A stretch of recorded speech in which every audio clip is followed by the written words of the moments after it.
Connaissez-vous Alidia? Son nom ne vous dit certainement rien.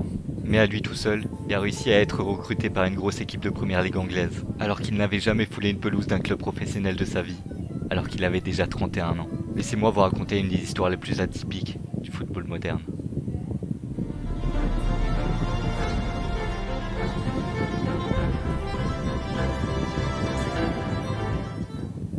Né le 20 août 1965 à Dakar, dans la capitale du Sénégal, Alidia est peut-être destiné à plein de choses, mais le football n'est pas son fort.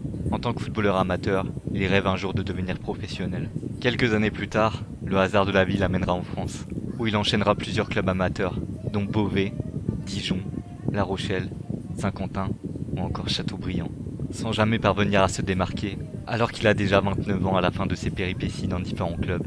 À la suite de cet échec, Alidia tentera sa chance en Finlande, dans le club de Finpa, qui évolue cette saison-là en première division finlandaise. En l'espace d'un an, il enchaîne 3 clubs différents. Il partira ensuite en 3e division allemande, où il signera au VfB Lübeck à la fin de l'année 1995. Après son échec en France, en Finlande et en Allemagne, Alidia partira en Angleterre pour rejoindre le Spartan, qui évolue dans le championnat amateur du pays. Alors qu'il peine toujours à se démarquer, l'appel d'un ami à lui décernera d'ici peu le titre de pire joueur de l'histoire du football.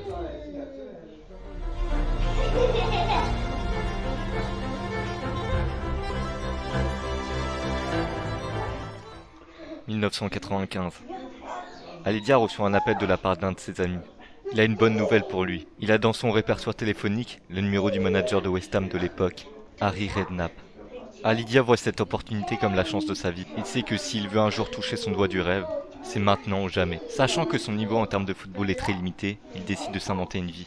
Il déclare alors à l'entraîneur des Hammers qu'il est le cousin du Ballon d'Or de la même année, l'attaquant du Paris Saint-Germain, Georges Weah. Rien que ça. Mais la ruse ne marche pas. Redknapp n'est pas dupe et se rend compte de son mensonge. Mais Alidia ne veut pas en rester là. Il élabore un nouveau plan suite à cet échec. Il obtient le numéro d'un autre coach de Première Ligue, Graham Souness, entraîneur de Southampton. Le discours du Sénégalais au téléphone est le même.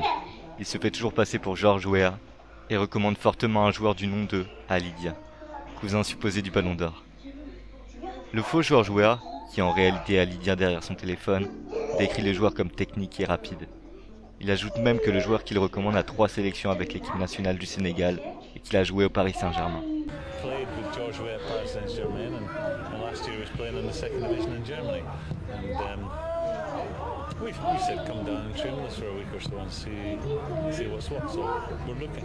Et le plus improbable, c'est que ça marche.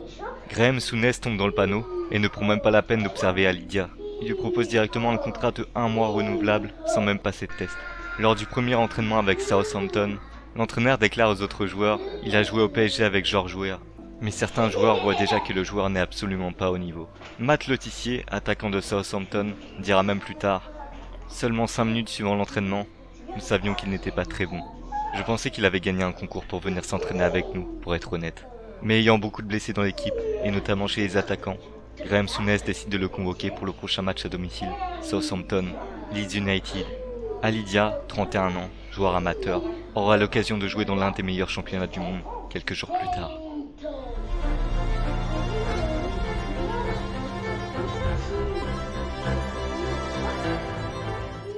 Le 3 novembre 1996, The Dell, Southampton, Leeds United. En cet après-midi de Boxing Day, Alidia est sur le banc et sa présence surprend la majorité des joueurs. N'ayant pas donné une bonne impression lors de l'entraînement la veille, il ne devait pas participer à ce match. Il devait faire ses débuts en équipe réserve. Mais notamment grâce à la longue liste de blessures, en particulier des attaquants, qui se dressent devant l'entraîneur de Southampton, il participe tout de même au match. 32e minute, Matt Letizier, seul attaquant disponible pour Southampton, se blesse au mollet. Graham Souness n'a plus le choix.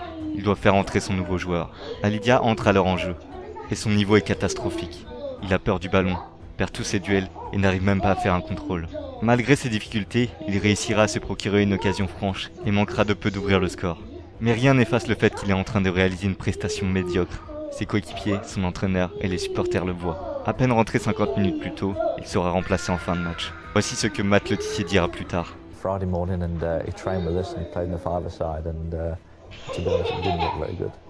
And we thought, well, that's fair enough. People, trialists come and go, and I just thought this was going to be the same thing. This guy, will never see him again. He wasn't particularly good. We turn up for the game the next day. We're playing against Leeds, and he's on the subs bench. He's named on the bench, and that's like, well, that's a bit strange. Didn't look that good yesterday. He ran around the pitch like Bambi on ice. It was very, very embarrassing to watch. And just after half-time, Graham Souness actually had to take him off again because he was that bad. I have no idea if he was George Ware's cousin or not. I don't think he was. Après ce match, des journalistes viendront interviewer Alidia. Écoutez ce qu'il dira. He told me that George ring him and said that I'm a good player. I'm not afraid to tell that I'm a good player. I can prove that. I'm going to prove that. So George Weah did ring Graham Souness? Personally, like I told you, I don't really know. Alidia comprend rapidement que des gens commencent à douter de son histoire et de sa carrière. Il quittera le club 2 jours plus tard en ne donnant plus aucune nouvelle. Malgré que cette histoire peut paraître à la fois ridicule et drôle, Alidia aura vécu 53 minutes de rêve dans l'un des meilleurs championnats du monde. Il se sera démené pour toucher du bout des doigts son rêve d'un jour devenir professionnel, et il aura réussi, l'espace d'à peine 1 heure. Cette histoire complètement folle nous aura appris que peu importe nos rêves, peu importe nos réelles capacités, on pourra un jour peut-être les réaliser.